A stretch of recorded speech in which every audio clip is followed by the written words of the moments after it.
ताकत तो कुछ भी नहीं होता, बस वो थोड़ी सी गंदी हो जाती है। जितना ज्यादा रंग गहरा होगा उतना ही ज्यादा ताकतवर वह इंसान होगा जो उस गोल चीज को छू रहा है। तो इसका मतलब है कि वह एक एफ टियर का लूजर है। कैंग वू ये नतीजा देखकर बहुत दुखी हो जाता है। वह जैसे ही अपना नया आईडी कार्ड लेता है जो उसे ई रैंक के गेट्स में जाने की इजाजत देता है, वह वहां से चला जाता है। देखने वाली लड़की को उस पर तरस आता है, क्योंकि इतने कम रैंक के साथ वह शायद जल्दी ही मर जाएगा। लेकिन अचानक पूरा अंधेरा शुरू हो गया। क्रिस्टल गोल चीज में भरने लगा जब तक कि वह बीच में से टूट नहीं गई। लड़की हैरान रह जाती है, ऐसा पहले कभी नहीं हुआ था। एस रैंक के प्लेयर्स भी उस गोल चीज को सिर्फ गहरा ग्रे करते हैं, कभी पूरा काला नहीं, और उसे तोड़ने जितना तो बिल्कुल भी नहीं। वह सोचने लगती है कि आखिर यह लड़का कौन है। बात यह है, कैंग वू अभी अभी वापस आया है। हेल में 10,000 साल तक डीमन किंग रहने के बाद सभी डीमंस उसे देखकर डरते और कांपते थे। लेकिन वह हेल में बहुत बोर हो गया था, इसलिए उसने अर्थ पर वापस आने का फैसला किया। तब उसके एक नौकर बालक ने पूछा कि वह वापस क्यों जाना चाहता है जब उसके पास हेल में सब कुछ है। उसके सवाल का जवाब एक गहरी खामोशी से मिला। डीमन किंग अपने बेचारे नौकर को नीचे देखता है और बालक बेकाबू होकर कांपने लगता है, आंख मिलाने से भी बचने की कोशिश करता है। बालक के चेहरे से ठंडा पसीना बहने लगता है जब उसे डीमन किंग की ग्लटनी की ताकत याद आती है। यह ताकत डीमन किंग को उन डीमंस के शरीर और ताकतें एब्जॉर्ब करने देती है जिन पर वह हाथ रखता है। इसने हेल के 7 राजकुमारों का भी अंत किया था, जो एक दूसरे को मारने के लिए बहुत ताकतवर थे। वापस थ्रोन रूम में छोटे डीमंस डर से कांप रहे हैं, क्योंकि उन्हें लगता है कि उनका राजा उनसे नाराज है। ग्लटनी की ताकत का खतरनाक ऑरा बालक पर छा जाता है और वह ऐसा लगता है जैसे उसने अपनी किस्मत मान ली हो। तब डीमन किंग जवाब देता है और पूछता है कि उसके पास सब कुछ कैसे है, यह कहते हुए कि वह हेल में 10,000 साल से है। वह उन्हें बताता है कि वहाँ का वही बोर करने वाला नजारा और रोज का खून खराबा उसे उस जगह से और ज्यादा तंग कर चुका था। वह अपना हेलमेट उतारता है और हम आखिरकार अपने बेचारे हीरो कैंग वू से मिलते हैं, जिसे उसकी अपनी कहानी के पहले चैप्टर से ही निकाल दिया गया था। उसका चेहरा गुस्से से भर जाता है और वह कहता है कि उसके पास सब कुछ होने के लिए कुछ तो होना चाहिए। बालक सोचता है कि कांग वू भूखा है और कुछ डीमंस को अपने राजा के लिए खाना तैयार करने को कहता है। नौकर एक ट्रे के साथ दौड़ते हुए आते हैं और बालक कांगवू को बताता है कि भले ही खाना बेकार हो, उसे बेचारे नौकर की वफादारी देखनी चाहिए। बालक ट्रे खोलता है और अपने राजा को एक घिनौना ऑक्टोपस का सिर पेश करता है। कैंगवू उसे खाने से मना कर देता है और बालक के सिर पर फेंक देता है। इतनी गंदी और घिनौनी चीज कोई भी आम इंसान खाना नहीं चाहेगा। वह एक ताकतवर गुस्से वाली एनर्जी निकालने लगता है और कहता है कि उसे खाना है। किमची जिगाए। डीमंस हैरान हो जाते हैं कि कांगवू किस बारे में बात कर रहा है। वह पागल जैसे चिल्लाने लगते हैं और सोचते हैं कि यह खाना उनके राजा के लिए सबसे अच्छा भोजन है। वह सोचते हैं कि किमची लाल कच्चे गोश्त से भरी हुई डिश है, लेकिन कैंग वो उन बेवकूफों को बताता है कि ऐसा नहीं है। बालक भी उनकी बेवकूफाना बातों में शामिल हो जाता है, किसी भी मॉन्स्टर को चीर फाड़ कर उसके अंदर का हिस्सा अपने राजा को खिलाने के लिए तैयार। कैंग वू दूसरी तरफ बस पूरे बेवकूफों से घिरे रहने से थक चुका है। डीमंस को यह पता ही नहीं है कि खाना क्या होता है और वह बस लड़ाई जीतने के बाद अपने दुश्मनों को खा जाते हैं। बालक सोचता है कि हेल के 7 राजकुमारों को मारना कैंग वू के लिए अच्छा मनोरंजन है, लेकिन वह लड़का तो बस एक आम इंसान की तरह नॉवेल्स पढ़ना चाहता है। वह फिर जमीन पर मुट्ठी मारता है और कैंग वू से बात करता है। कहता है कि उसे मार दिया जाए क्योंकि वह अपने राजा को खुश करने के लिए बहुत कमजोर है। काश यह बेवकूफ एक बार कैंग वू की बात सुनते तो उन्हें अपने आसपास रखना सहनीय होता। यह देखकर कि उसके नौकर के लिए कोई उम्मीद नहीं है, कैंग वू चाहता है कि कम से कम कोई ऐसा हो जिसे वह प्यार करता हो। तब उसे एक औरत कमरे में आते हुए सुनाई देती है और वह उससे पूछती है कि क्या वह कोई नहीं है जिसे वह प्यार कर सके। उसका नाम लिलिथ है और वह सक्यूबस की रानी है। जैसे ही वह कैंग वू के थ्रोन के पास आती है, बाकी सब डीमंस उसकी खूबसूरती पर पैदा हो जाते हैं। कैंग वू के थ्रोन के सामने वह अपने प्यारे राजा से पूछती है कि क्या वह उसके दिल से खुश नहीं है। हम उसका चेहरा देखते हैं और यह साफ है कि कैंग वू ऐसी बदसूरत चीज पर कभी पैदा नहीं होगा, खासकर उन टेंटिकल्स के साथ। लिलिथ एक क्यूट दिखने की कोशिश करती है, लेकिन कैंग वू इस घिनौने डीमन की मौजूदगी से पूरी तरह नफरत करता है और उसे बिल्कुल पसंद नहीं करता। वह उसके साथ रात बिताने की पेशकश करती है, लेकिन वह इसे एक धमकी समझता है और उसे ऐसा न करने का हुक्म देता है। लिलिथ अपने टेंटिकल्स से उसकी बांह पकड़ लेती है और कैंग वू ऐसा लगता है जैसे वह किसी भी पल उल्टी कर देगा। छोटे डीमंस देखते हैं जब वह अपने राजा के साथ फ्लर्ट करती है और उससे जलते हैं। काश वह भी उस एक्शन में शामिल हो पाते। इसी बीच कैंग वू पूरी कोशिश कर रहा है कि उसके गंदे टेंटिकल्स उससे दूर हो जाएं। वह सक्यूबस जो मर्दों की ताकत को खाने के लिए जानी जाती थी, वह खूबसूरत औरत नहीं थी जैसा लोग सोचते थे। कैंग वू ने अपनी आंखें बंद कर ली और उससे जाने की भीख मांगी। बालक का क्यूट लुक उसके लिए लिलिथ के दिखने से ज्यादा सहनीय है। भले ही इंसान में दिखावा सब कुछ नहीं होता, लिलिथ तो बिल्कुल ही अलग चीज है। कैंग वू फिर अपनी मुट्ठी कस लेता है और फैसला करता है कि उसे अर्थ पर वापस जाना ही होगा। लिलिथ और कैंग वू उसकी बात सुनकर पूरी तरह हैरान रह जाते हैं। वह उसे आवाज देते हैं, उम्मीद करते हुए कि वह मजाक कर रहा है और उन्हें छेड़ नहीं रहा। लेकिन उस हेल में 10,000 साल रहने के बाद कोई भी चीज कैंग वू का इरादा नहीं बदल सकती। जब बालक और लिलिथ उसके जवाब का इंतजार करते हैं, वह खुद से कहता है कि तैयारियां आखिरकार पूरी हो गई हैं।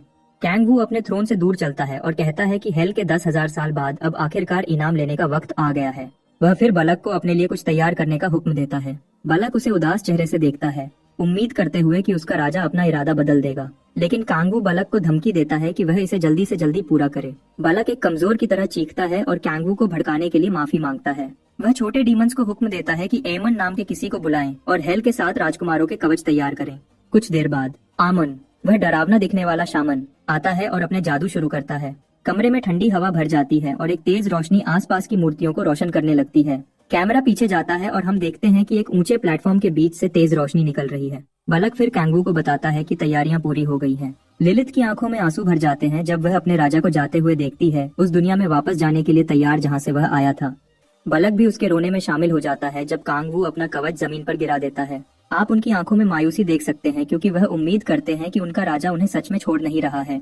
फिर भी कांगवू प्लेटफॉर्म पर चढ़ता है और कोई झिझक नहीं दिखाता। जैसे ही वह ऐमन के पास पहुंचता है, शमन उसे बताता है कि हेल के साथ राजकुमारों के कवच में बहुत ज्यादा माना डालने से जगह और समय की सीमाएं बिगड़ सकती हैं। अगर ऐसा होता है तो यह जबरदस्ती डायमेंशन में एक दरार बना सकता है।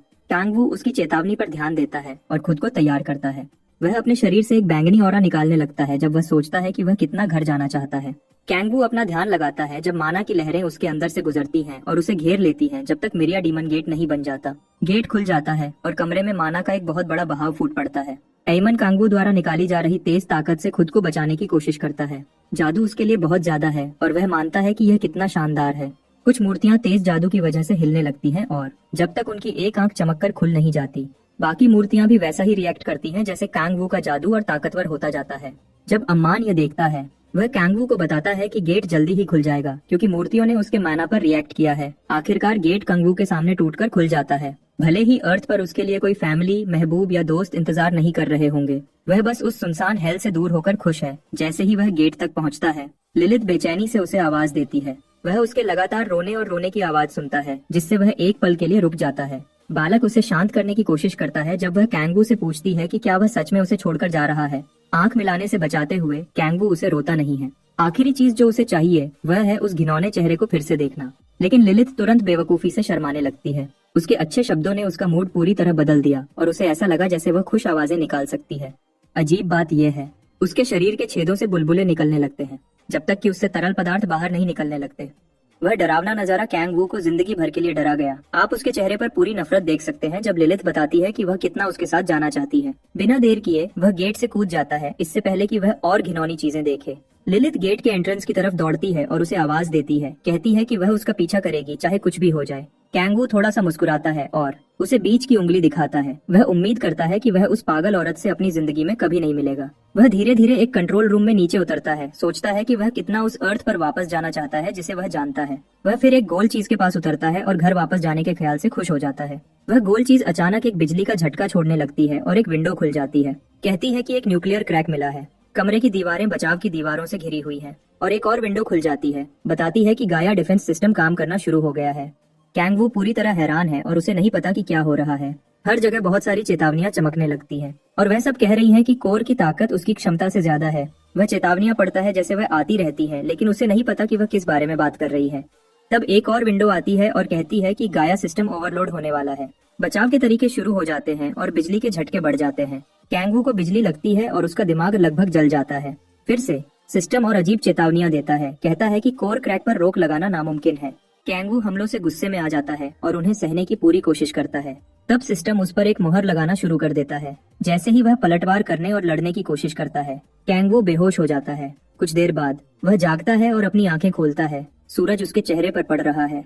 वह आसपास देखता है और ध्यान देता है कि वह एक जंगल में है और सोचता है कि क्या वह अर्थ पर आ गया है। फिर भी उसे बहुत दर्द हो रहा है जब वह उठने और अपने शरीर को चेक करने की कोशिश करता है। जब स्टेटस विंडो दिखाई देता है तो वह हैरान हो जाता है कि वह क्या देख रहा है। स्टेटस विंडो दिखाता है कि उसकी ज्यादातर ताकतें बंद कर दी गई हैं और उसके बाकी स्टैट्स एवरेज से बहुत कम हैं।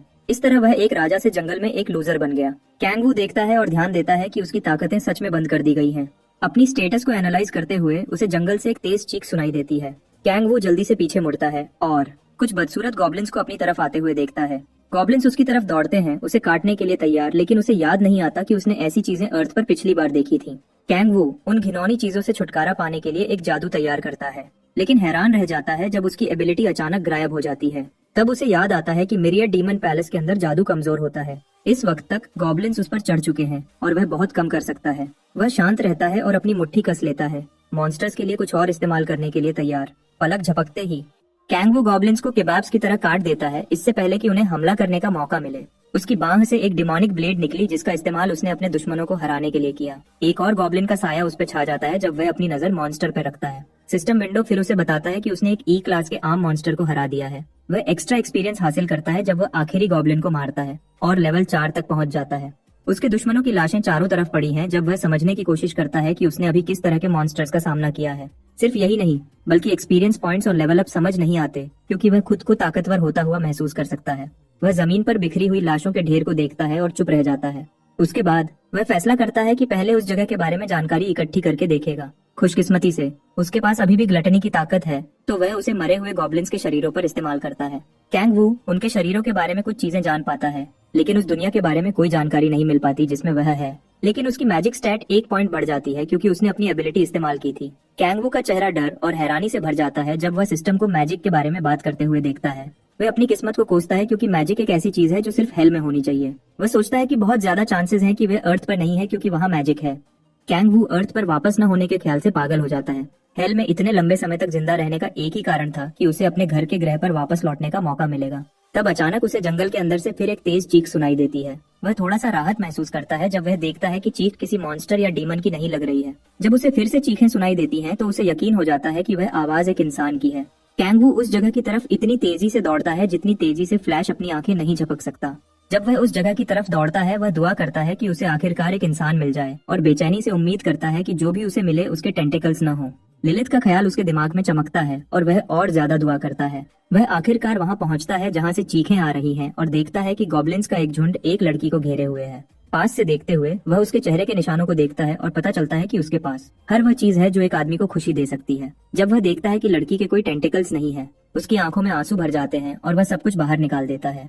वह आखिरकार कुछ ऐसा देख पाया जिसे देखकर उसे तुरंत उल्टी करने का मन नहीं किया। जब वह खुशियां मना रहा है, गॉब्लिन्स उस बेचारी लड़की की जिंदगी खत्म करने वाले हैं। वह अपनी आंखें बंद कर लेती है और उस बेरहम किस्मत को मान लेती है जो उस पर आने वाली है। लेकिन अचानक उसे गॉब्लिन्स को अपनी जान बचाने के लिए चिल्लाते हुए सुनाई देता है। जब वह अपनी आंखें खोलती है तो उसे रोशनी दिखती है। वह कैंग वू को उन चीजों को बेरहमी से खत्म करते हुए देखती है। उसे नहीं पता कि उसने उन्हें इतनी जल्दी कैसे मार दिया, लेकिन कम से कम वह सुरक्षित है। कैंग वू लड़की की तरफ मदद का हाथ बढ़ाता है और वह उसे सबसे मासूम चेहरे से शुक्रिया कहती है जो एक लड़की का हो सकता है। जैसे ही उनके हाथ मिलते हैं, वह बहुत खुश होता है कि आखिरकार उसे एक असली लड़की का स्पर्श महसूस हुआ। भले ही वह कांप रहा है, वह उसके सामने शांत रहने की कोशिश करता है। लड़की घबराहट में उसे फिर से शुक्रिया कहती है और अपना नाम हान सियोला बताती है। लेकिन कैंग वू अभी भी एक लूजर की तरह कांप रहा है और सियोला सोचती है कि उसे क्या हो गया है।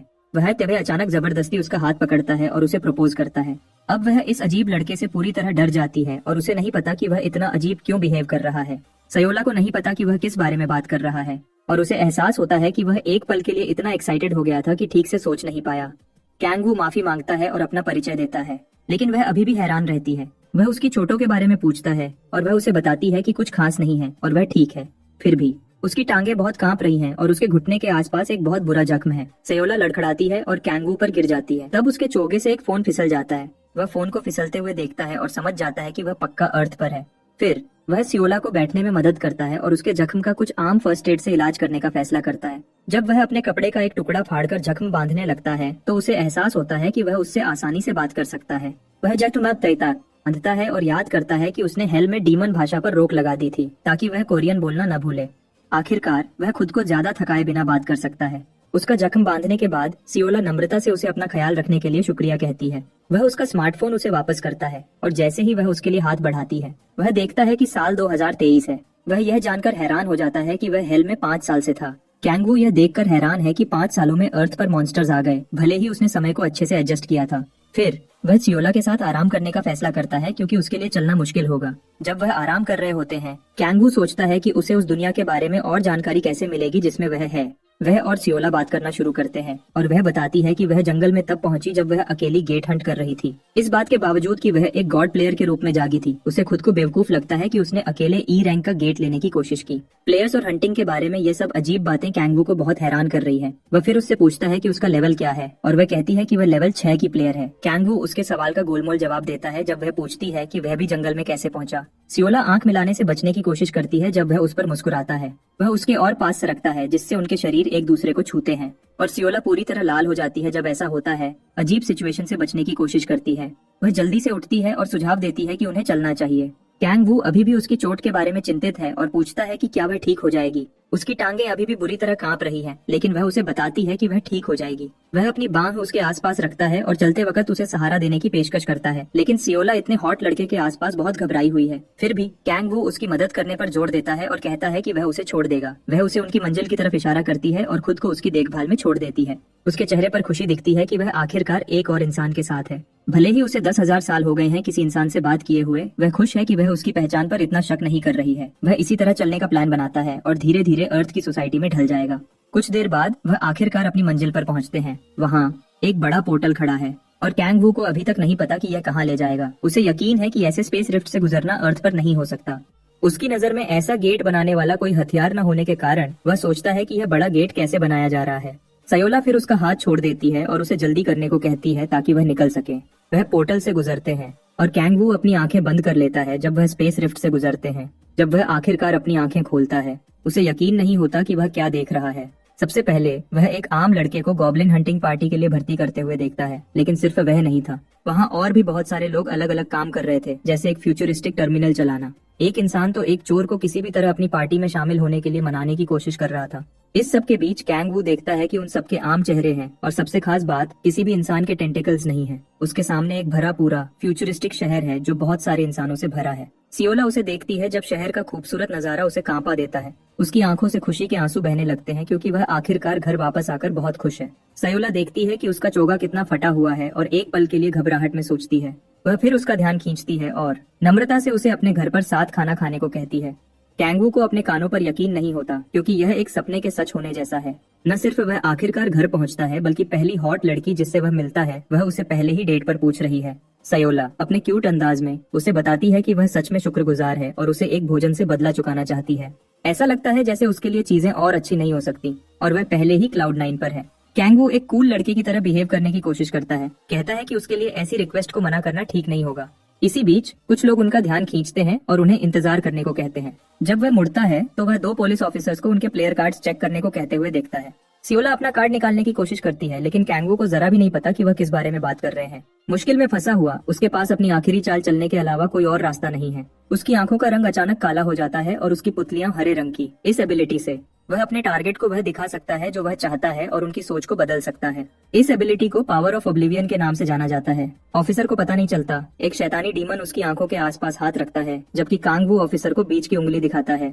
अब हिप्नोटाइज्ड हालत में ऑफिसर कैंग वू के न मौजूद कार्ड को मंजूर कर देता है। उसके बाद वह और सियोला चले जाते हैं, जबकि दूसरा ऑफिसर अपने साथी को होश में लाने की कोशिश करता है। जब वह 16 के अपार्टमेंट कॉम्प्लेक्स पहुंचते हैं, वह कैंग वू को बताती है कि उन्हें सीढ़ियां लेनी पड़ेंगी क्योंकि बिल्डिंग में लिफ्ट नहीं है। कैंग वू उसके साथ आगे बढ़ता है और अपने ग्रह के बारे में हर छोटी से छोटी चीज की तारीफ करता है जो उसने मिस की थी। एक पुराने अपार्टमेंट की खुशबू से लेकर तंग सीढ़ियों तक, ठंडी रेलिंग तक, धूल भरी खिड़की तक, धीरे धीरे उसे सब समझ आ रहा है। और सबसे अच्छी बात, उसे सियोला के घर जाने को मिल रहा है और शायद कुछ एक्शन भी मिले। उस पल कैंग वू को यकीन हो जाता है कि उसका भविष्य खुशहाल होगा। जब वह सियोला के साथ भविष्य के सपने देख रहा होता है, उसकी माँ उसका स्वागत करती है। कैंग वू की उम्मीदें और सपने पूरी तरह टूट जाते हैं जब वह सियोला को अपनी माँ को बुलाते हुए सुनता है। सियोला की माँ उसका स्वागत करती है और चिंतित है कि वह चोटिल है, लेकिन सियोला अपनी माँ को यकीन दिलाती है कि वह ठीक है।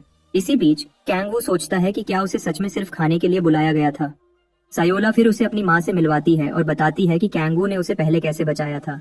माँ उसके हाथ पकड़ती है और उसे अपनी बेटी का ख्याल रखने के लिए दिल से शुक्रिया कहती है। उसे नहीं पता कि उसे कैसे चुकाए, लेकिन कैंग वू उसे कहता है कि इतना चिंता न करे। वह उसे अंदर बुलाती है और यकीन दिलाती है कि वह एक स्वादिष्ट भोजन बनाएगी। कैंग वू नम्रता से उसे शुक्रिया कहता है, भले ही वह सियोला के साथ अकेला रहने की उम्मीद कर रहा था, फिर भी यह हेल के उसके डरावने दिनों से बेहतर है। सियोला की माँ किचन की तरफ जाती है और उससे खाना बनाने में मदद मांगती है। जब सियोला कपड़े बदलने जाती है, वह अपना फोन चेक करती है और देखती है कि उसकी माँ ने उसे पहले टेक्स्ट किया था। माँ उसे कहती है कि जब भी वह किसी खतरनाक जगह जाए तो हमेशा कांटेक्ट में रहे। कैंग वू उसके हाथ में फोन देखता है और याद करता है कि उसे अर्थ के बारे में कुछ जानकारी इकट्ठी करनी है। वह फिर सियोला से उसका फोन इस्तेमाल करने की इजाजत मांगता है और झूठ बोलता है कि उसने अपना फोन खो दिया है। सियोला उसे कहती है कि वह अपना ही घर समझे जब वह उसका फोन इस्तेमाल करता है और वह उसे फोन दे देती है। कैंग वू एक नए खिलौने वाले बच्चे की तरह बिहेव करने लगता है जब वह फोन की स्क्रीन पर अपनी उंगलियां फेरता है। उसके बाद वह टेबल पर जाता है और अपने मिशन को सीरियसली लेने का फैसला करता है। वह साल 2018 से न्यूज आर्टिकल्स ढूंढना शुरू करता है और कुछ दिलचस्प चीज मिलती है 5 साल पहले दुनिया उलट पुलट हो गई थी। अर्थ पर अजीब गेट्स दिखने लगे और डरावने मॉन्स्टर्स निकलने लगे। हथियार इन घिनौनी चीजों के खिलाफ बेकार हैं और कम्युनिस्ट चाइनीज आर्मी उनके खिलाफ पूरी तरह बेकार है। अमेरिका की अगुवाई में इमरजेंसी ऑपरेशंस की एक वर्ल्ड ऑर्गेनाइजेशन बनती है और कोरिया 9वां देश है जो इसमें शामिल होता है। पहला प्लेयर अमेरिका से आता है, लेकिन कोई नहीं जानता कि वह कौन है। लेकिन प्लेयर्स की संख्या पूरी दुनिया में बढ़ने लगी और लोग सोचने लगे कि क्या वह इंसानियत की उम्मीद है। जब कैंग वू न्यूज आर्टिकल पढ़ता है, वह देखता है कि यह सब उसी दिन शुरू हुआ था जिस दिन वह हेल में गिरा था। उसे एहसास होता है कि वह उस दिन खुले हुए बहुत सारे गेट्स में से एक में फंस गया था। वह आर्टिकल्स को सिर्फ अनुमान मानकर हटा देता है और बाद में इस घटना के बारे में और जानकारी निकालने का फैसला करता है। बाद में बाद में उसका खाना तैयार हो जाता है और सर्व किया जाता है। जब वह उन्हें शुक्रिया कहता है, उसकी आंखें तुरंत उसके सामने रखे शानदार भोजन पर पड़ती हैं। ये सच होने के लिए बहुत अच्छा लगता है, लेकिन इसमें कोई गलती नहीं है। ये और कुछ नहीं बल्कि वह शानदार किमची स्ट्यू है जिसे वह इतने समय से खाना चाहता था। वह उसे अपना खाना एंजॉय करने को कहते हैं, लेकिन कैंग वू इतना हैरान है कि कुछ बोल भी नहीं पाता। वह घबराहट में अपनी चम्मच उठाता है और उसमें से थोड़ा स्ट्यू लेता है। सियोला और उसकी माँ फिर बैठ जाती हैं और खाने के लिए तैयार हो जाती हैं। सियोला देखती है कि कैंग वू अजीब बिहेव कर रहा है। उसका हाथ धीरे से कांप रहा है जब वह खाना चखने की कोशिश करता है। दूसरी तरफ सियोला और उसकी माँ उत्सुकता से इंतजार कर रही हैं, यह जानने के लिए कि क्या उसे सच में उसका स्वाद पसंद आया है। लेकिन वह एक भी शब्द नहीं बोलता। कैंग वू बस खाता रहता है और चम्मच के बाद चम्मच अपना खाना लेता रहता है। सियोला और उसकी माँ को उसके बारे में काफी चिंतित छोड़कर खाते वक्त उसे याद आता है कि वह 10,000 साल पहले हेल की गहराइयों में कैसे गिरा था। वहाँ उसने जिंदा रहने के लिए डिमोनिक एनर्जी को अपनाया और एक डीमन के करीब की चीज बन गया। अपनी इंसानियत की वजह से वह जिंदा रह पाया। उसकी स्वाद इंद्रियां उन घिनौने डीमन से कभी संतुष्ट नहीं हुई जिन्हें उसे खाना पड़ता था। उसे उन्हें खाना पड़ता था जिंदा रहने के लिए, लेकिन उन सबका स्वाद कचरे के ट्रक जैसा था। धीरे धीरे वह अपना दिमाग खो रहा था, लेकिन एक ही चीज जो उसके होश को एक साथ रख पाई वह थी उसकी घर वापस लौटने की तेज इच्छा। अब कई सालों बाद वह आखिरकार वापस आ गया है और अच्छे खाने का स्वाद ले सकता है। हर निवाले के साथ उसकी आंखों से आंसू बहने लगते हैं, क्योंकि यह उसके लिए बहुत ज्यादा है। सियोला और उसकी माँ काफी चिंतित हैं, क्योंकि उन्हें नहीं पता कि कैंग वू को इतना इमोशनल क्या बना रहा है। एक मुंह भर खाने के साथ कैंग वू सियोला को अपने पूरे दिल से शुक्रिया कहता है और उसे बताता है कि खाना कितना स्वादिष्ट है। लेकिन सियोला नम्रता से उसे बताती है कि उसे ही शुक्रगुजार होना चाहिए। लेकिन उसके चेहरे से दिखता है कि वह कितनी खुश है कि उसे खाना पसंद आया। वह माफी मांगती है कि उसने उसे कुछ और नहीं दिया, लेकिन आप यकीन कर सकते हैं कि वह अगले 1000 साल तक किमची खा सकता है। कैंग वू उसे बताता है कि खाना सच में बहुत अच्छा है और पूछता है कि क्या उसे एक और कटोरी चावल मिल सकते हैं। सियोला उसे एक और कटोरी देने के लिए उठती है और उसकी माँ खुश है कि उसे खाना पसंद आया। वह so called king of hell एक सड़क के भिखारी की तरह खाता रहता है और अपनी किस्मत को शुक्रिया कहता है कि वह अर्थ पर वापस आ पाया। उसकी खाने की बुरी आदतें सियोला को जरा भी परेशान नहीं करती, बल्कि वह बस उसे देखती है और उसकी तारीफ करती है। अचानक एक तेज धमाका होता है, लेकिन कैंग वू अपने खाने में इतना डूबा हुआ है कि उसे पता ही नहीं चलता। एक अजीब इंसान मलबे और धूल के बादलों में खड़ा है, उस चीज को गाली दे रहा है जिसने उसे उनका दरवाजा तोड़ने पर मजबूर किया। सियोला और उसकी माँ उस पागल को देखने के लिए बाहर दौड़ती हैं जिसने उनके घर में घुसपैठ की है। वह लड़का आगे बढ़ता है और हम एक बदसूरत गुंडे को COLA को तुरंत बाहर आने के लिए चिल्लाते हुए देखते हैं। वह उसके पास जाता है और उससे पूछता है कि उसे गेट में घुसने की इजाजत किसने दी। गुंडे की हिम्मत सियोला को गुस्से से भर देती है और वह ऐसी लगती है जैसे उसे दूसरी दुनिया में भेज देगी। इस बात के बावजूद कि वह कांप रही है और डरी हुई है, वह अभी भी नतीजे भुगतने के लिए तैयार है। वह उसे अपने घर से निकलने को कहती है। गुंडा उसके हुक्म से बेइज्जती महसूस करता है और उसे यकीन नहीं होता कि उसने उसे क्या कहा। सियोला अपनी बात दोहराती है और उसे हान तयह्यून कहती है। पूछती है कि वह कौन होता है जो उसके घर में ऐसे घुस आए। वह उसे पास न आने की चेतावनी देती है क्योंकि वह अब एक पूरी प्लेयर है, लेकिन तयह्यून के चेहरे से लगता है कि वह शायद उसे पागल समझता है। वह उसके खुद को बैडास दिखाने की कोशिश करने के बाद जोर से हंस पड़ता है। तयह्यून उसकी बातों का मजाक उड़ाता है और ऐसा दिखाने की कोशिश करता है जैसे उसकी बातें उसे इम्प्रेस करती हैं। कुछ सेकंड्स बाद वह बदलता है और उसके बगल वाली दीवार पर मुक्का मारता है। वह गुस्से में है कि उस जैसी कम लेवल की प्लेयर इतनी हिम्मत रखती है कि खुद को असली प्लेयर कहे। सियोला अपनी माँ को अपने शरीर से बचाती है और तयह्यून को और पास न आने की चेतावनी देती है। तयह्यून उनकी माँ को नफरत भरे चेहरे से देखता है। वह इस बात से नाराज है कि उनके पिता जल्दी मर गए और उनकी माँ बहुत कम या कुछ भी नहीं कमाती। यह सियोला को गुस्से में भर देता है और वह उसे गाली देती है। कहती है कि वह उनकी इस बेचारी हालत का कारण है। वह उसकी पागलपन भरी चीखों को इग्नोर करता है और उसे अपने साथ एंड्रोस गिल्ड की तरफ घसीटने लगता है। सियोला छूटने के लिए संघर्ष करती है और उसे बताती है कि वह कभी ऐसे बेकार गिल्ड में नहीं जाएगी। तयह्यून नाराज है कि वह ऐसी बात करेगी और दावा करता है कि वह उसे एक अच्छी पार्टी में जाने में मदद कर रहा है। सियोला आखिरकार गुस्से में आ जाती है और उसका हाथ काट लेती है, जिससे हर जगह खून बिखर जाता है। वह जल्दी से उसे थप्पड़ मारकर दूर कर देता है, इससे पहले कि वह कुछ और लापरवाह करे। उनकी माँ सियोला की तरफ दौड़ती है जब वह दर्द से जमीन पर गिरती है। इस वक्त तयह्यून गुस्से से पागल हो चुका है। उसके सिर की नसें बाहर निकलने लगती हैं जब वह दांत पीसता है और वह उससे पूछता है कि क्या उसे लगता है कि वह सिर्फ अच्छे काम करके जिंदा रह पाएगी। उनकी दुनिया कोई आसान जगह नहीं है जीने के लिए। वह उसे चुपचाप आने और एक बलि बनने को कहता है, यह देखते हुए कि वह खुद को एक पूरी प्लेयर समझती है। वह फैसला करता है कि उन्हें लड़कर मामला सुलझाना चाहिए क्योंकि वह दोनों प्लेयर्स हैं। उनकी माँ अपने बेवकूफ बेटे से अपनी बहन के साथ इतना बुरा न करने की भीख मांगती है और वह उनके लिए बेहतर करने का वादा करती है। वह नम्रता से उसका हाथ पकड़ती है, लेकिन टयोन उसे दफा होने को कहता है और उस बेचारी औरत को जमीन पर धकेल देता है। कोले रोने लगती है जब उसकी माँ जमीन पर गिरती है और दौड़ती है, यह यकीन करने के लिए कि वह ठीक है। जब वह अपनी माँ को जागने के लिए चिल्ला रही है, तेह्युन पछतावे का कोई निशान नहीं दिखाता, बल्कि वह गुस्से में है कि उनकी माँ ने उसे दफा होने को कहने के बाद भी उसे परेशान करने की हिम्मत की। सियोला अपने भाई को तेज नजर से घूरती है, लेकिन वह उससे जरा भी नहीं डरता। उसका साया उसकी माँ और बहन पर छा जाता है, जैसे सियोला को कुछ और करने के लिए उकसा रहा हो। वह उसे याद दिलाता है कि वह कम लेवल की है, जबकि वह स्टेज 2 का मेटा ह्यूमन है। उसके पास उसके खिलाफ खड़े होने की कोई ताकत नहीं है। तेह्युन उसका मजाक उड़ाता है और सोचता है कि क्या वह इतनी बेवकूफ है कि सोचे कि वह उसके बराबर हो सकती है। वह उसका मुंह पकड़ता है और उसे एक बेवकूफ कहता है जो सिर्फ खूबसूरत चेहरे के लिए अच्छी है। एक ही कारण है जिसके लिए उसे अंडरास गिल्ड में जाने के लिए उसकी जरूरत है, वह यह है कि सीनियर्स पर उसका अच्छा इंप्रेशन पड़े। उसके अलावा वह उसके लिए कचरे के टुकड़े जैसी है। अचानक उसे लगता है कि कुछ गड़बड़ है। जब वह आगे देखता है तो उसे कैंगवू पूरा एक बर्तन किमची स्ट्यू घटकते हुए दिखता है। घर में इतने हंगामे के बावजूद इस लड़के को सिर्फ अपने पेट की पड़ी है। तेह्युन सोचता है कि यह अजीब इंसान कौन है और क्या कर रहा है। कैंगवू उसे पूरी तरह इग्नोर करता है और एक गुंडे की तरह खाता रहता है, दुनिया की कोई परवाह किए बिना। इससे तेह्युन और ज्यादा नाराज हो जाता है और वह सोचता है कि क्या कैंगवू को लगता है कि वह एक रेस्टोरेंट में है। गुस्से में वह कैंगवू के पास जाता है और पूछता है कि क्या उसे माहौल समझ नहीं आता। सेओला दूसरी तरफ कैंगवू के अपने फैमिली इश्यूज में फंसने को लेकर बहुत चिंतित है। तेह्युन हेल के राजा को आवाज देता है, लेकिन कैंगवू अभी भी उसे इग्नोर करता है और खाता रहता है। आप देख सकते थे कि वह कितना शांत था जब वह अपने खाने का हर चम्मच एंजॉय कर रहा था। तेह्युन फिर जाने का नाटक करता है, सिर्फ टेबल तोड़ने और खाना हर जगह फैलाने के लिए। कैंगवू का शांत भोजन बर्बाद हो जाता है और वह अभी भी समझने की कोशिश कर रहा है कि अभी क्या हुआ। साओला पूरी तरह हैरान है, जबकि तेह्युन जगह को तोड़ फोड़ करता रहता है। कैंगवू को अभी भी अपनी आंखों पर यकीन नहीं होता जब उसका खाना धीरे धीरे उसके सामने जमीन पर गिरता है। ऐसा लगता है जैसे वह अभी अभी अपने सबसे बुरे सपने में घुसा हो। सियोला उसे एक आम डैमसेल इन डिस्ट्रेस की तरह आवाज देती है और वह दुख में चिल्ला उठता है क्योंकि उसका कीमती किमची स्ट्यू बर्बाद हो गया है। कैंगवू मायूसी में घुटनों पर गिर जाता है, जबकि तेह्युन सोचता है कि क्या वह बस एक और दिमागी रूप से पागल बच्चा है। यहाँ तक कि सियोला भी कैंगवू के रिएक्शन से पूरी तरह चकित है और उसका भाई पूछता है कि उसने ऐसा भिखारी कहाँ से ढूंढा। इस सब हंगामे के बीच इस बेवकूफ को सिर्फ अपने किमची स्ट्यू की पड़ी है, जबकि वह अभी भी एक बच्चे की तरह रो रहा है। तेह्युन उसका ध्यान खींचने की कोशिश करता है। तेह्युन उसे कहता है कि बेचारा लूजर बनना बंद करे और उठे, लेकिन कैंगवू अभी भी अपने खाने के नुकसान का शोक मना रहा है, जैसे उसने अपना बच्चा खो दिया हो। अचानक कैंगवू उसे अपनी आंखों में एक शैतानी नजर से देखता है। तेह्युन हैरान रह जाता है जब उसे कैंगवू से एक अशुभ और शैतानी ऑरा महसूस होता है।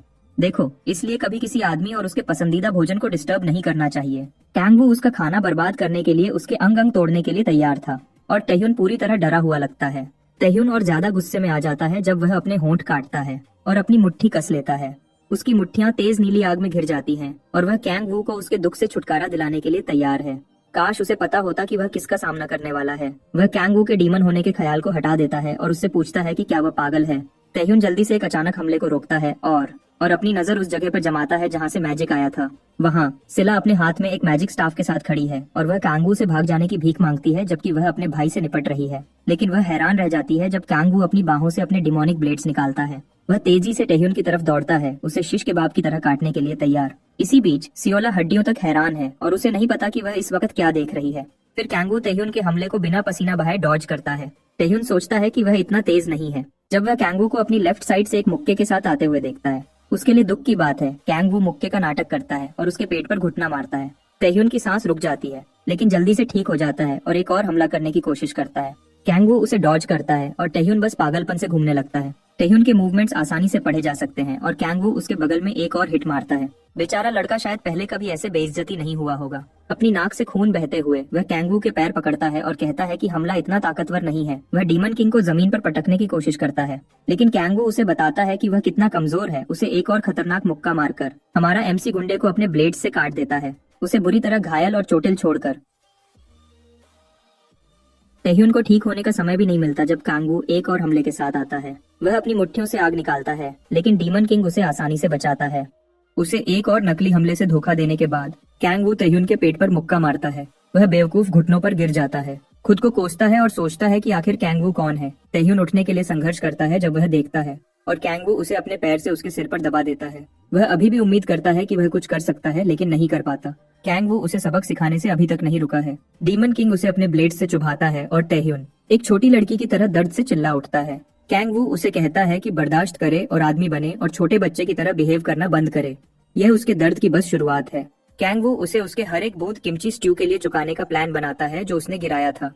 टैह्यून को समझ नहीं आता कि यह लड़का एक बर्तन किमची स्ट्यू पर इतना गुस्सा क्यों हो रहा है, लेकिन वह नहीं समझ सकता कि कैंग वू पिछले 10,000 सालों में क्या क्या सह चुका है। कैंग वू उसे उसके बालों से पकड़ता है उसके कीमती भोजन की बेइज्जती करने के लिए। अपनी आंखों में खतरनाक मारने की नीयत के साथ वह टैह्यून से पूछता है कि क्या किमची स्ट्यू उसके लिए कुछ नहीं है। टैह्यून देखता है कि उसने गड़बड़ कर दी है और माफी मांगने की कोशिश करता है, लेकिन उसके शब्द अटक जाते हैं इससे पहले कि वह खुद को समझा पाए। कैंग वू उसका सिर जमीन पर लगातार पटकने लगता है। वह किमची स्ट्यू उसके लिए सोने जैसा स्वाद देता होगा, तभी तो वह ऐसा बिहेव कर रहा है। उस लड़के का सिर पटकना कैंग वू के लिए काफी नहीं है और टैह्यून मुश्किल से होश में है। कैंग वू उसे कहता है कि किमची स्ट्यू पवित्र है। जब वह 1 और 2 गिनता है, ताईहुन अभी भी कैंग वू के ब्लेड्स के दर्द से तड़प रहा है उसकी बाहों में। फिर उसकी यातना शुरू होती है जब डीमन किंग 1 गिनता है और वह जवाब में कहता है किमची स्टू। कैंग वू अपने ब्लेड्स को गुंडे की बाहों में और गहरा घुसा देता है क्योंकि वह इतना तेज नहीं बोल रहा है।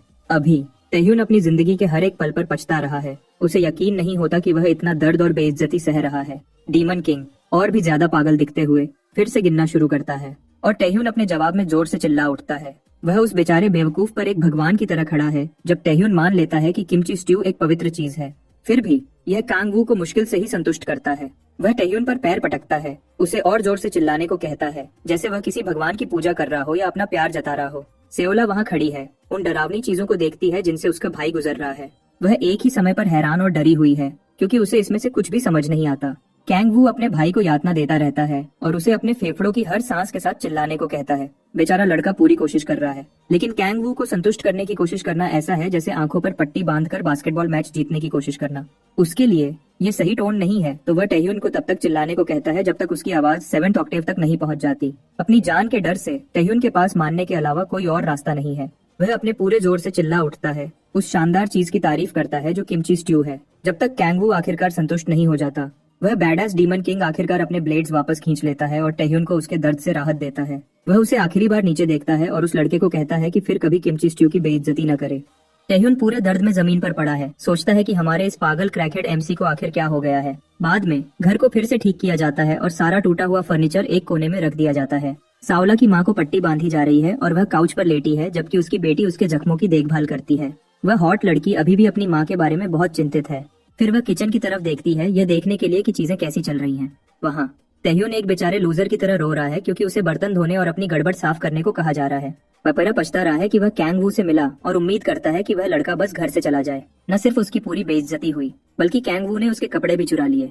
कैंग वू दूसरी तरफ उस लूजर के बारे में जरा भी चिंतित नहीं है और बस फोन स्क्रॉल कर रहा है। इसी बीच वह लूजर एक कमजोर की तरह रोता रहता है और सोचता है कि वह इस सब में कैसे फंस गया सिर्फ कुछ किमची की वजह से।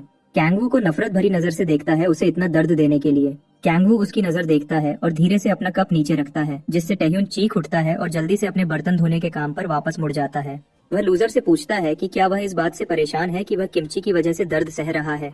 जाहिर है टैह्यून जानता है कि यह एक चाल वाला सवाल है जिससे उसे अपने पसंदीदा खाने की बुराई करवाई जा सके, लेकिन वह इसमें नहीं फंसता। डीमन किंग हेल में अपने मुश्किल दिनों को याद करता है और कहता है कि टैह्यून को नहीं पता कि वह कितना खुशकिस्मत है कि वह कपड़े पहन सकता है, खा सकता है, सो सकता है और शांति से सांस ले सकता है। वह उस लूजर लड़के को कहता है कि अर्थ पर हर जिंदगी को कीमती समझे जब तक वह कर सकता है। ताईहुन एक अच्छे गुलाम की तरह जवाब देता है, लेकिन अपने दिमाग में वह कुछ बुरा प्लान कर रहा है। वह अंड्रास को रिपोर्ट करने का इंतजार कर रहा है ताकि वह उसे कैंग वू को उसके सब किए के लिए वापस दिलाने में मदद कर सके, जब वह अभी भी ख्यालों में खोया है। कैंग वू उस पर चिल्लाता है और उसे कहता है कि जब वह बर्तन धो ले तो टेबल पर आ जाए। टैह्यून उसके सामने एक डरी हुई बिल्ली की तरह नर्मता से खड़ा है और कैंग वू उसे बताता है कि उसे जिंदा रखने में कोई असली फायदा नहीं है क्योंकि वह दुनिया में कोई अच्छा काम नहीं कर सकता। टैह्यून अपना गुस्सा दबाता है और मानता है कि वह कितना बेकार है, लेकिन कैंग वू उसे पकड़ता है और कहता है कि वह उसे नहीं मारेगा। उसकी आंखों में देखकर आप बता सकते हैं कि टैह्यून चाहेगा कि वह मर गया होता जब डीमन किंग उससे निपट लेगा। कैंग वू उसे एक खतरनाक नजर से घूरता है और टैह्यून शैतानी ऑरा से घबरा जाता है। अचानक वह लूजर अपने सामने एक डीमन देखता है जब कैंग वू डीमन ओरिबोस की ड्रेड की ताकत को एक्टिवेट करता है। डीमन ओरिबोस टैह्यून को अपनी बाहों में लेता है और उसमें अकल्पनीय डर भर देता है। ताईहुन चिल्ला उठता है और डीमन को दूर जाने की भीख मांगता है जब वह डीमन को देखता है। उसकी तीसरी आंख से उसे नीचे घूरता है। वह एक कमजोर की तरह चिल्ला उठता है जब छाया वाले हाथ उसके पूरे शरीर पर रेंगने लगते हैं। इसी बीच असल में कैंग बस उस पर खड़ा है जब वह चिल्ला रहा है और भीख मांग रहा है और खुद को गंदा कर रहा है। कैंग उसे आखिरी चेतावनी देता है, कहता है कि उसे घर में जो हुआ उसके बारे में बोलने की हिम्मत नहीं करनी चाहिए। डीमन ओरिबोस अपने टारगेट की आत्मा लेने और एक ऐसा डर बिठाने के लिए जाना जाता है जिससे कभी छुटकारा नहीं मिल सकता। सिर्फ यही नहीं बल्कि यह टारगेट को डीमन किंग का गुलाम भी बना देता है। कैंग फिर उस बेवकूफ को उसकी हालत देखकर चले जाने को कहता है। तैह्युन फिर कांपते हुए वहां से चला जाता है, बहुत बेइज्जती झेलने के बाद। दूसरी तरफ कैंग खुश था कि अब उससे छुटकारा मिल गया है। साओला देखती है कि उसका बेकार भाई आखिर घर से चला जाता है, लेकिन जो कुछ हुआ उससे वह कुछ बोल नहीं पाती। एक बार फिर उसे उसके चमकते हुए नाइट कैंग ने बचाया। वह सो कॉल्ड नाइट वापस फोन चलाने लगता है और देखता है कि उसके पास कितने कम पैसे हैं। अगर उसे इस दुनिया में जीना है तो उसे जल्दी से जल्दी पैसे चाहिए। फिर उसे कुछ दिलचस्प दिखता है। वह मैजिक स्टोन्स के बारे में एक आर्टिकल देखता है और सोचता है कि वह इनका इस्तेमाल पैसे कमाने के लिए कर सकता है। कैंग फिर सियोला से कहता है कि वह उस वक्त उसके पास जो मैजिक स्टोन्स हैं वह उसे दिखाए। वह अपने बैग में ढूंढती है और एक बैग निकालती है। एक ई रैंक मैजिक स्टोन निकालती है जो उन्हें पहले गॉब्लिन से मिला था। उसने जो आर्टिकल पढ़ा था उसके हिसाब से स्टोन का रंग जितना गहरा होगा वह उतना ही कीमती होगा। कैंग मैजिक स्टोन को समझने की कोशिश करता है, लेकिन उसे उसमें से कोई मैजिक महसूस नहीं होता।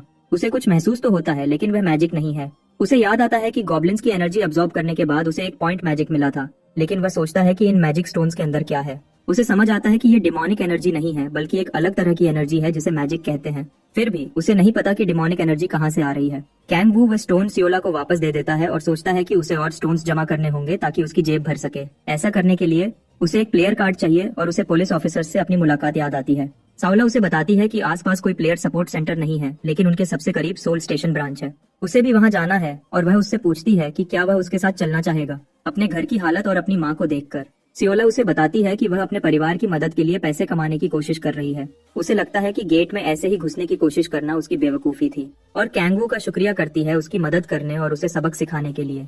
डीमन किंग सच में उस जैसी दूसरी लोगों की मदद करना चाहता है और मानता है कि सालों तक सिर्फ बुरे डीमंस को देखने के बाद उसे आखिर एक एंजल मिल गई है।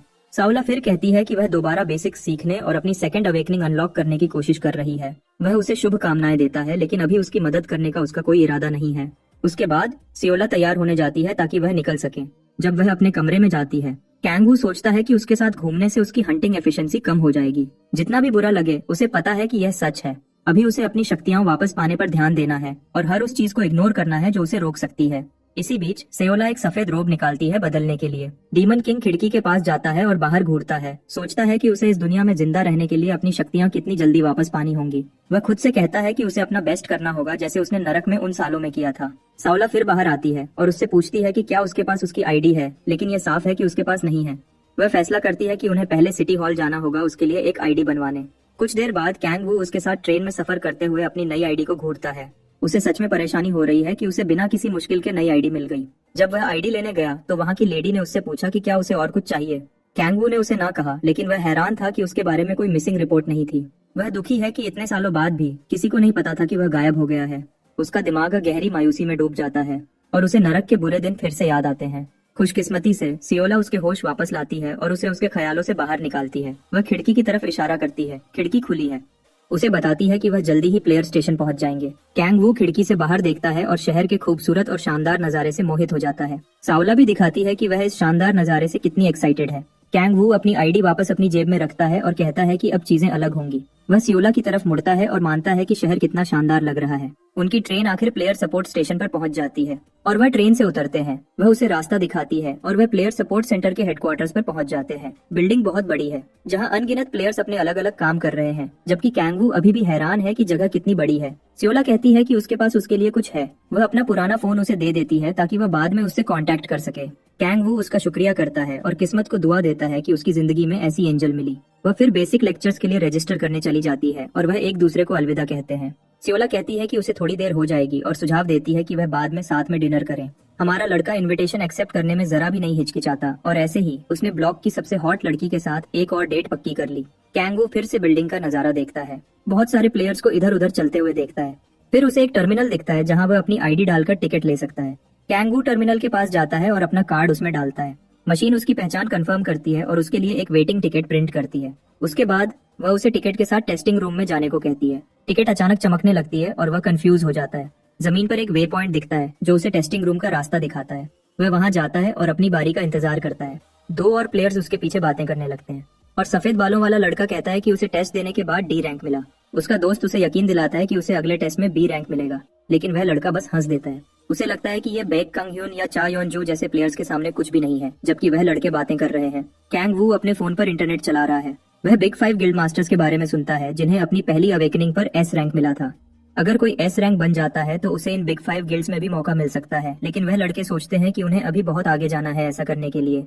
कैंग वू फिर बिग 5 गिल्ड्स और उनके गिल्ड मास्टर्स को याद करता है। मियर्स के किम जे ह्यून से रेड रोजेस की चा योनजू तक, हनुएल के बैक कंग्यून तक, सनारी के जुंग ह्योंगजू तक और ओनुरी के चा मिनह्युक तक, इन लोगों ने कोरिया में टॉप 5 गिल्ड्स बनाई हैं। और कांगवू को लगता है कि जब वह अपनी शक्तियां पूरी तरह वापस पा लेगा तो वह उनसे मिलेगा। उसे यकीन है कि वह अपनी स्टैट्स चेक करते हुए उनसे जरूर टकराएगा। उसका चेहरा दिखाता है कि वह कितना बेचैन है अपनी शक्तियां जल्दी वापस पाने के लिए, क्योंकि उसकी स्टैट्स बहुत कमजोर हैं। हालांकि उसे लगता है कि अगर वह एक प्लेयर की खासियतों का इस्तेमाल करेगा तो वह अपने पिछले रूप से भी ज्यादा स्ट्रांग बन पाएगा। आखिर में उसका नंबर बुलाया जाता है और उसे टेस्टिंग रूम में बुलाया जाता है। इतनी देर इंतजार करने के बाद कैंगवू अंदर जाता है और उसे फिर से बैठने को कहा जाता है।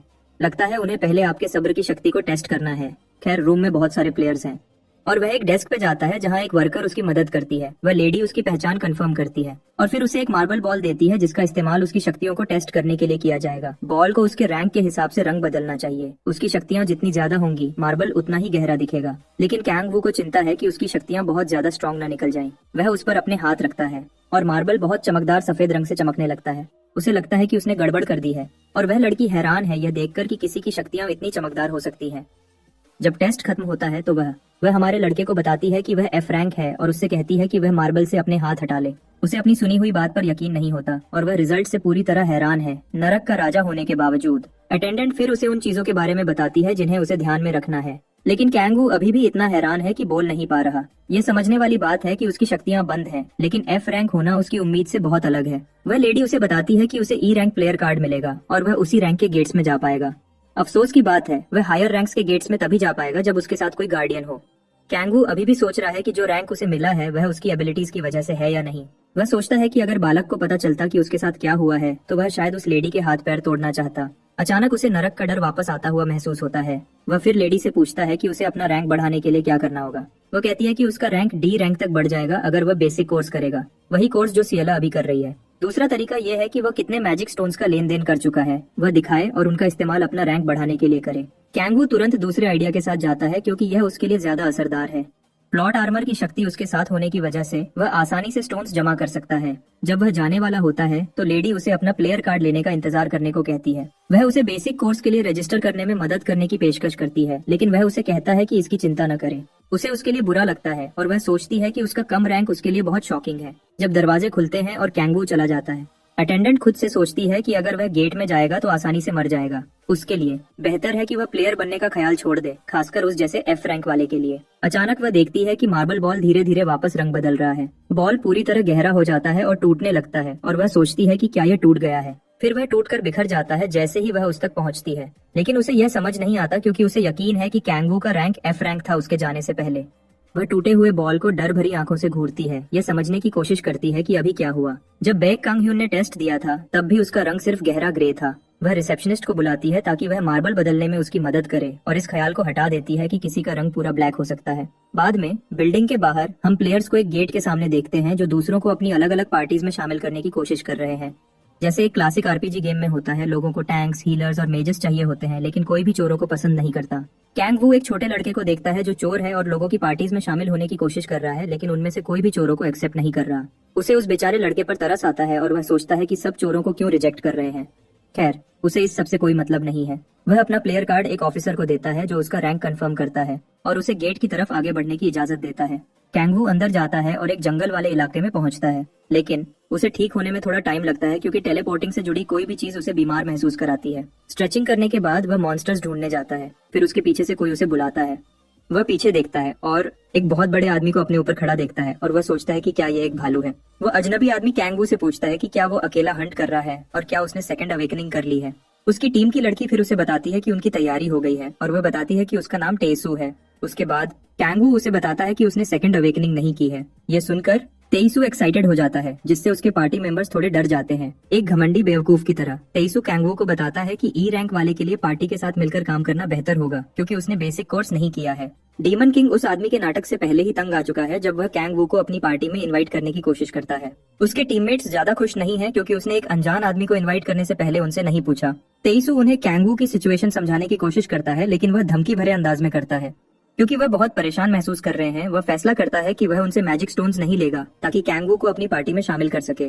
वह उसका ऑफर एक्सेप्ट कर लेते हैं, लेकिन कैंगवू उन्हें बताता है कि उसका प्लान बिना पार्टी के हंट करने का है। उसे सबसे आखिरी चीज जो चाहिए वह है एक ऐसे लोगों का ग्रुप जो उसे धीमा कर दे। तेईसु एक बेवकूफ होने की वजह से उसकी बात को इग्नोर करता है और सीधे इंट्रोडक्शंस पर आ जाता है। वह कैंगवू से उसका नाम पूछता है और डीमन किंग अपना इंट्रोडक्शन देता है, लेकिन फिर भी उस बेवकूफ को बताता है कि उसका पार्टी ज्वाइन करने का कोई प्लान नहीं है। ताइसु उस पर हंसता है और उसे कैजुअली बात करने को कहता है। एक बूढ़े आदमी जैसा दिखने के बावजूद वह कहता है कि वह सिर्फ 24 साल का है। कैंगवू को उस पर यकीन नहीं होता, क्योंकि वह इतना बूढ़ा लगता है जैसे किसी देश का बाप हो।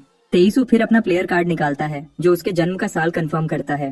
कैंगवू कैजुअली बात करने को मान जाता है, लेकिन सोचता है कि उन 5 सालों में क्या हुआ जब वह गायब था। वह ताइसु का उसके ऑफर के लिए एक बार फिर शुक्रिया करता है और उसे बताता है कि उसके अपने प्लान्स पहले से ही हैं। इस वक्त तक तेईसु के टीममेट्स भी काफी परेशान दिखते हैं। वह बेवकूफ कैंगवू को छोड़ने का फैसला करता है, क्योंकि वह सोलो प्लेयर रहने पर अड़िग है। लेकिन वह डीमन किंग को एक स्ट्रॉन्ग गॉब्लिन से सावधान रहने की चेतावनी देता है, जिसे हॉबगॉब्लिन कहते हैं। ये एक बॉस मॉन्स्टर है जो नॉर्मल गॉब्लिन से बहुत ज्यादा स्ट्रॉन्ग है और लड़ने में बहुत मुश्किल है। कैंगवू उसे सलाह के लिए शुक्रिया करता है और मानता है कि ताइसु काफी अच्छा आदमी है। तेईसु अपनी पार्टी के साथ चला जाता है और वह एक दूसरे को अलविदा कहते हैं। कैंगवू कहता है कि अगर वह सच में एक बिगिनर एफ रैंक प्लेयर होता तो वह उनके साथ सफर करता, लेकिन ये कुछ ऐसा है जो वह अकेला ही बेहतर कर सकता है। ये सब तय होने के बाद वह हंट शुरू करने के लिए जंगल में जाता है। वह बिजली की रफ्तार से जंगल में दौड़ता है और रास्ते में गॉब्लिन्स के निशान देखता है। कुछ देर बाद वह एक कैंप में पहुंचता है जहां बहुत सारे बदसूरत गॉब्लिन्स घूम रहे हैं। वह आसानी से उस जगह में घुस जाता है। अपने पहले बदकिस्मत टारगेट को गिरा देता है, इससे पहले कि दूसरे उसे नोटिस करें। जल्दी से वह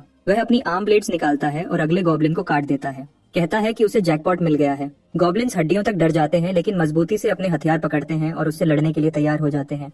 एक जेंटलमैन की तरह वह मॉन्स्टर्स की तरफ हाथ बढ़ाता है और लड़ाई शुरू करने को कहता है। वह बेचारे गॉब्लिन्स गुस्से में उसकी तरफ दौड़ते हैं, लेकिन वह डीमन किंग का मुकाबला नहीं कर सकते।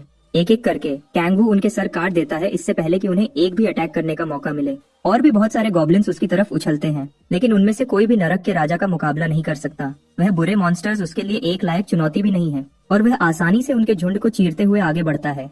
लड़ाई बिना रुके चलती रहती है और इन गॉब्लिन्स को यह भी नहीं पता कि कब रुकना है।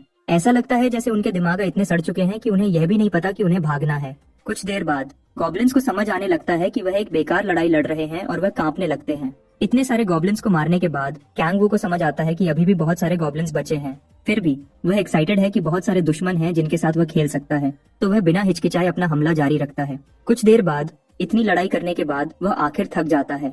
उसके सामने अनगिनत मरे हुए गॉब्लिन शरीर पड़े थे और वह मानता है कि उन सबको हराना कितना मुश्किल था। फिर उसे सिस्टम विंडो पर एक मैसेज दिखता है। वह उसे बताता है कि उसने गॉब्लिन्स को हराकर एक्सपीरियंस पॉइंट्स हासिल किए हैं और उसका लेवल 4 पॉइंट्स बढ़ गया है। कैंगवू ये भी देखता है कि वह लेवल अप करके डिमोनिक एनर्जी पॉइंट्स भी जमा कर सकता है। उसके बाद वह एक मरे हुए गॉब्लिन के शरीर को छूता है और बाकी सब पर ग्लटनी की शक्ति छोड़ देता है। अपनी शक्ति से वह डिमोनिक एनर्जी के निशान डिटेक्ट करता है, लेकिन देखता है कि ये मैजिक स्टोन से नहीं आ रही है। मॉन्स्टर्स के शरीर के अंदर डिमोनिक एनर्जी की मात्रा उनकी मौत के समय के हिसाब से भी अलग होती है। इसका मतलब है कि अगर वह ताजे मरे हुए मॉन्स्टर्स को कंज्यूम कर पाए तो वह जल्दी डिमोनिक एनर्जी हासिल कर सकता है। तो वह एनर्जी अब्सॉर्ब करना शुरू करता है और खुश है कि वह आसानी से मैजिक स्टोन्स बेच सकता है और साथ ही अपनी जरूरत की डिमोनिक एनर्जी भी हासिल कर सकता है। एनर्जी अब्सॉर्ब करने के बाद उसके लिए बस मैजिक स्टोन्स उठाना बचा है जाने से पहले। स्टोन्स जमा करते हुए वह सोचने लगता है कि उन सबको बेचकर उसे कितना चिकन मिल सकता है। जैसे कि ये काफी नहीं था, वह सोचता है कि गॉब्लिन्स का मांस निकालना और उनकी हड्डियां निकालना चिकन खाने जैसा ही प्रोसेस है। वह लार टपकाने लगता है और सोचता है कि पैसे मिलने के बाद सियोला के साथ कुछ खाने जाएगा। सियोला का उसे एक लवर की तरह खिलाना उसे पागल कर देता है और वह वैक्यूम क्लीनर की तरह स्टोन्स जमा करने लगता है। जगह अचानक जोर से हिलने लगती है और हवा अजीब लगती है। कैंगवू जल्दी से नोटिस करता है कि कुछ ठीक नहीं है और मुड़कर देखता है कि ये सब शोर किस वजह से हो रहा है। जंगल से एक बहुत बड़ा गॉब्लिन बाहर आता है और कैंगवू सोचता है कि क्या ये वही हॉबगॉब्लिन है जिसके बारे में ताइसु ने बताया था।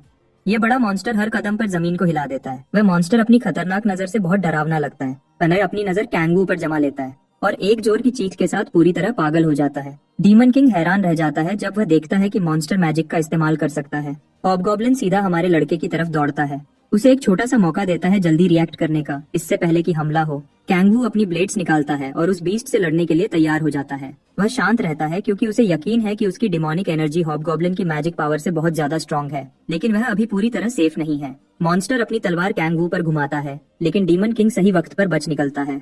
अपने बड़े साइज के बावजूद हॉबगॉब्लिन अभी भी इतना तेज है कि वह कैंगवू पर नजर रख सके और एक और हमले के लिए जाता है।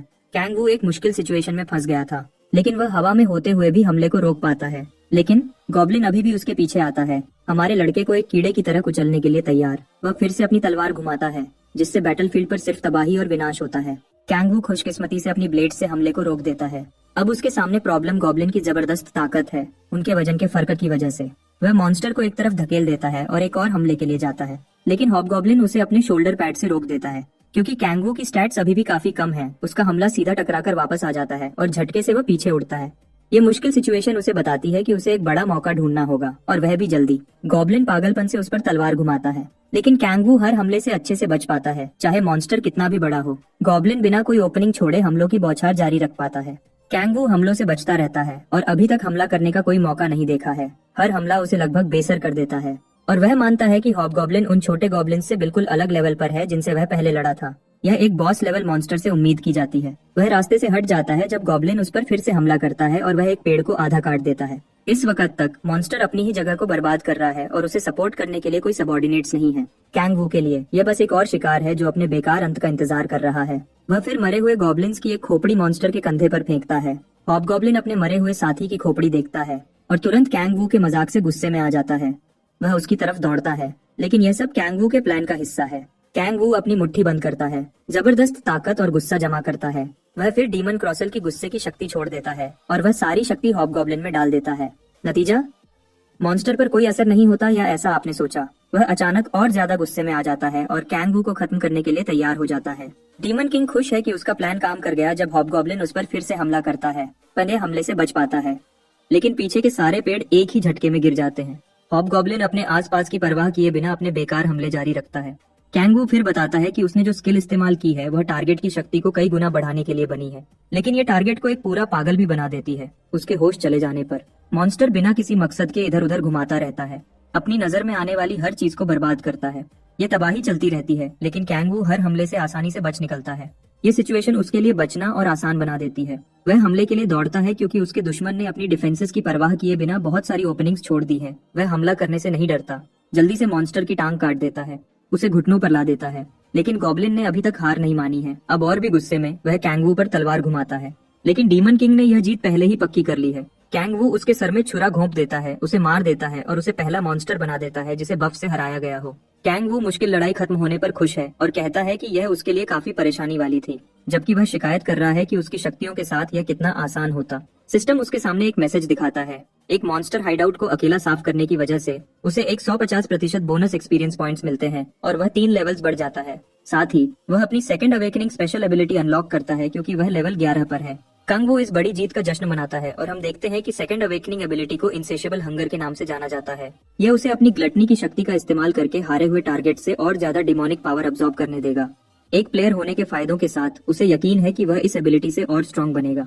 बिना वक्त बर्बाद किए वह हारे हुए हॉबगॉब्लिन को देखता है और उस पर अपनी नई शक्ति टेस्ट करने का फैसला करता है। कैंगवू ग्लटनी की शक्ति एक्टिवेट करता है और मॉन्स्टर के मरे हुए शरीर को एक गहरा पर्दा घेर लेता है। वह देखता है कि धुआं ज्यादा गहरा है और सोचता है कि क्या यह उसकी स्पेशल एबिलिटी का असर है। एबिलिटी एक्टिवेट हो जाती है और वह और ज्यादा डिमोनिक एनर्जी अब्सॉर्ब करना शुरू करता है। उसकी डिमोनिक एनर्जी स्टैट फिर 3 पॉइंट्स बढ़ जाती है। इसके साथ उसे यकीन है कि वह और स्ट्रॉन्ग मॉन्स्टर्स को हराकर और स्ट्रॉन्ग बनेगा। एनर्जी अब्सॉर्ब करने के बाद वह देखने का फैसला करता है कि डिमोनिक एनर्जी में इजाफा उसकी ताकत को कैसे असर करता है। कैंगवू अपनी शक्तियों पर ध्यान लगाता है और जो उसे पता चलता है उससे हैरान रह जाता है। वह 2 गुना स्ट्रांग नहीं है, बल्कि शक्ति उसकी उम्मीद से 3 गुना ज्यादा है। वह सोचता है कि ये इतनी जल्दी क्यों बढ़ रही है, क्योंकि शक्ति में अनजान बढ़ोतरी काफी खतरनाक हो सकती है। अपनी मेडिटेशन में वह मिरियड डीमन गेट में घुसता है, जो आत्मा का गेट है। उसकी कम गहरी पानी में कैंगवू देखता है कि गेट पे लगी मोहर कमजोर हो गई है। वह कंफ्यूज रहता है कि ऐसा क्यों हुआ, क्योंकि अवेकनिंग के अलावा उसे कोई खास बदलाव नहीं दिखता। कुछ सेकंड्स बाद उसके दिमाग में एक ख्याल आता है और वह सोचता है कि हर बार जब वह एक अवेकनिंग अनलॉक करेगा तो मिरियड गेट पे लगी मोहर कमजोर हो जाएगी। हमारा लड़का थोड़ा मुस्कुराता है इससे पहले कि उसका चेहरा पूरी तरह पागलपन में बदल जाता है। अगर वह ऐसे ही अपना लेवल बढ़ाता रहा तो वह जरूर अपनी असली शक्तियां वापस पा लेगा। यह उसे हायर रैंक्ड गेट्स एक्सप्लोर करने और जितनी जल्दी हो सके लेवल अप करने की वजह देता है। वह हॉबगॉब्लिन का मैजिक स्टोन देखता है और उसे उठाता है। अपने चेहरे पर और भी पागल मुस्कुराहट के साथ वह लेवल 20 पर थर्ड अवेकनिंग का अपना अगला गोल सेट करता है। बाद में सीन एक रेस्टोरेंट में बदलता है जहाँ बहुत सारे लोग खा रहे हैं, पी रहे हैं और मजे कर रहे हैं। हम कैंग वू और सियोला को एक टेबल पर देखते हैं और कैंग वू एक बेकार पेटू की तरह खा रहा है। वह सच में चिकन खा रहा है और उसे ठंडे बियर के ग्लास के साथ घटक रहा है। हर दूसरे आम आदमी की तरह खाना उसे बहुत खुशी देता है और वह इससे इनकार नहीं कर सकता। सियोला उसकी आदतों से थोड़ी अनकंफर्टेबल लगती है, लेकिन अब उसके पास ज्यादा चॉइस नहीं है। वह उससे पूछती है कि क्या खाना सच में इतना अच्छा है और वह कहता है कि यह सबसे बेस्ट है। तभी वह जाल बिछाती है और उससे पूछती है कि क्या यह उस किमची स्ट्यू से बेहतर है जो वह बनाती है। हमारा लड़का मुश्किल में फंस जाता है क्योंकि वह एक औरत के खाने की बेइज्जती करने की हिम्मत नहीं करता। खुशकिस्मती से वह सही जवाब देता है और उसे बताता है कि उसे उसका किमची स्ट्यू चिकन से ज्यादा पसंद है। सियोला हंस देती है और कहती है कि वह बस मजाक कर रही थी, लेकिन हम सब जानते हैं कि अगर उसने अपने शब्द ध्यान से न चुने होते तो वह खत्म हो जाता। कैंगू भी घबराकर हंस देता है और खुश है कि उसने गड़बड़ नहीं की। वह उसे अपना कुछ चिकन भी देती है और इसे उसके लिए शुक्रगुजार होने का तरीका मानती है जो उसने किया है, जबकि कैंगू के मुंह में अभी भी खाना भरा है। वह उससे एक सवाल पूछने का फैसला करती है। वह उसके परिवार या दोस्तों के बारे में पूछती है और वह उसे जवाब देने से पहले अपना बियर धीरे धीरे पीता है। वह गुस्से में ग्लास नीचे रखता है और उसे बताता है कि उसके पास न परिवार है और न दोस्त। एक फॉर्क टेबल से गिर जाता है जिस तरह उसने ग्लास पटका था और वह बेचारा लड़का उसे बताता है कि उसके पास घर भी नहीं है। काश बालक को पता होता कि उसका प्यारा राजा उनके बारे में क्या कह रहा है। सियोला चिंता दिखाती है और उससे पूछती है कि वह कहाँ सोता है और कैंगू उसे बताता है कि उसके पास जाने के लिए कोई जगह नहीं है, जबकि वह फॉर्क उठाता है। सियोला बहुत परेशान और दुखी लगती है। वह फिर उसे अपनी जगह ऑफर करती है क्योंकि उसके पास जाने के लिए और कोई जगह नहीं है। कैंगू उसके अच्छे जेस्चर पर हैरान है और पूछता है कि क्या वह सच में इसके बारे में श्योर है, जबकि वह एक और फॉर्क पकड़ती है। वह उसे कहती है कि इसकी चिंता न करे क्योंकि उसे नहीं पता कि उसने उसकी कितनी मदद की है। तो वह उसका ऑफर एक्सेप्ट करता है और उन दोनों को इस पर गुड लक कहता है। वह दोनों खुश हैं कि उसे रात को सड़कों पर नहीं सोना पड़ेगा, लेकिन सियोला को लगता है कि कैंगू के दिल में बहुत सारी बातें हैं और उसने अभी तक उन्हें बाहर नहीं निकाला है। उसके बाद कैंगू को याद आता है कि उसके पास उसे देने के लिए कुछ है। वह उसे कैश का एक बंडल देता है और कहता है कि यह लगभग 3 मिलियन वन होगा। सियोला हैरान है और सोचती है कि वह उसे इतने पैसे क्यों दे रहा है। वह उसे कहता है कि इसे उसके साथ रहने की फी समझ ले, लेकिन वह नम्रता से उसके अच्छे ऑफर को रिजेक्ट करती है। वह कहती है कि उसके लिए इसे लेना गलत होगा, खासकर उसके लिए जो उसने उसके लिए किया है। कैंगू उदार रहने पर जोर देता है, ये देखते हुए कि उसका परिवार भी फाइनेंशियली अच्छी जगह पर नहीं है। वह इसे फिर से रिजेक्ट करने की कोशिश करती है, लेकिन वह और जोर देता है और उसे कहता है कि इसे ग्रोसरीज के पैसे समझ ले। इस तरह ये उन दोनों के लिए फायदेमंद साबित होगा। थोड़ा सोचने के बाद सियोला पैसे एक्सेप्ट करती है और उसका शुक्रिया करती है। कैंगू उसकी क्यूट आंखों से मोहित हो जाता है और उसे कहता है कि इसकी चिंता न करे। सियोला फिर प्रॉमिस करती है कि वह सबसे अच्छे मीट का इस्तेमाल करके उसके लिए किमची स्ट्यू बनाएगी। कैंगू पर भरोसा करो कि वह हर दिन अपना पसंदीदा खाना खा पाने के ख्याल से बहुत एक्साइटेड हो जाएगा।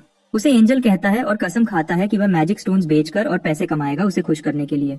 ऐसा लगता है जैसे वह पहले ही शादीशुदा है। जब कैंगू सेलिब्रेशन खत्म करता है, वह फिर उससे पूछता है कि क्या आसपास कोई डी रैंक्ड गेट्स हैं। सियोला उसे बताती है कि एक आसपास है, लेकिन वह उसमें नहीं गई है क्योंकि वह लिजर्डमैन से भरा हुआ है। लिजर्डमैन के बारे में सुनकर वह फैसला करता है कि उसे अगले दिन वहां जाना होगा। वह स्ट्रॉन्ग मॉन्स्टर्स को हराने के लिए पक्का है ताकि अपनी अवेकनिंग्स जल्दी अनलॉक कर सके और बहुत सारे पैसे भी कमा सके। चिकन का एक टुकड़ा पकड़ते हुए वह सोचने लगता है कि क्या लिजर्ड मीट अच्छा होता है और सियोला से पूछता है। बाद में रात को सियोला के अपार्टमेंट में एक कमरे की लाइट चलती है और वह कैंगू को बताती है कि वह वहां रह सकता है क्योंकि वह कमरा उसके भाई का था। जब वह नरम बेड पर बैठता है तो वह उसका शुक्रिया करता है उसे आराम से सोने का मौका देने के लिए। जैसे ही सियोला जाती है वह शांति से आराम कर पाता है। वह लाइट्स बंद करती है और वह एक दूसरे को गुड नाइट कहते हैं। कैंगू शर्माते हुए उस पर मुस्कुराता है जब तक वह दरवाजा बंद नहीं करती। फिर वह बेड पर खुद को फैलाता है और सोचता है कि उसने पिछले 10,000 सालों में ऐसी आराम महसूस नहीं की। जो शांति और सुकून उसके पास है वह सब कुछ और बेहतर बना देता है। जब कैंगू सोने जाता है तो वह मानता है कि उसने अर्थ पर वापस आकर सही फैसला किया। अगले दिन वह एक डंजन गेट की तरफ जाता है और बहुत सारे प्लेयर्स को रिक्रूट्स ढूंढते हुए देखता है, जैसे कि आमतौर पर होता है। क्योंकि वह अब डी रैंक प्लेयर है, वह देखता है कि बस पार्टीज लोगों को रिक्रूट कर रही हैं ताकि उन्हें अपनी थर्ड अवेकनिंग अचीव करने में मदद मिल सके। कैंगू जाते हुए उस चोर को देखता है जो पहले पार्टी में शामिल होने के लिए भीख मांग रहा था। हमेशा की तरह कोई भी उस लड़के को अपने पास नहीं चाहता और कैंगू को भी अब उसके लिए बुरा लगने लगा है। फिर भी वह ऑफिसर्स के पास अपनी पहचान चेक करवाने जाता है और गेट के अंदर चला जाता है। वह एक और बहुत घने और अंधेरे जंगल में पहुंचता है, लेकिन वहां का माहौल थोड़ा जादुई भी है। वह अपने शरीर को गर्म करता है और इस गेट के अंदर छुपी खतरों को ढूंढने के लिए तैयार हो जाता है। फिर वह पावर ऑफ साइलेंस को एक्टिवेट करता है ताकि उसके कदम पंख की तरह हल्के हो जाएं। उसके बाद वह जंगल में दौड़ता है।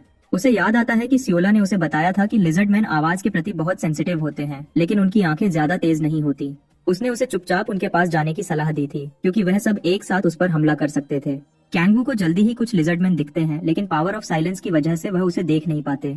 वह देखता है कि वहाँ 3 मॉन्स्टर हैं और आप देख सकते हैं कि उसकी आंखों में मारने का इरादा है। उसे यह भी याद आता है कि सियोला ने बताया था कि लिजर्डमैन आग से कमजोर होते हैं और उनका शिकार करते वक्त आग का इस्तेमाल करना बहुत असरदार होता है। कैंगू तुरंत डेविल एंड्रस की पावर ऑफ हेल फायर को एक्टिवेट करता है और अपनी अनजान दुश्मनों पर आग बरसाता है। इससे पहले कि वह क्रीचर समझ पाते कि क्या हो रहा है, आग उन्हें छू लेती है और उनकी चमड़ी का रंग आग से बदल जाता है। कुछ ही सेकंड्स में कैंगू उन लिजर्डमैन को बुरी तरह भुनने लगता है और वह सब गंदे क्रीचर सिर्फ बेबस होकर चिल्ला सकते हैं। आग इतनी तेज है कि वह उसे सह नहीं पाते, जिसकी वजह से वह आग बुझाने की कोशिश में नदी में कूद जाते हैं। उनके लिए दुख की बात यह है कि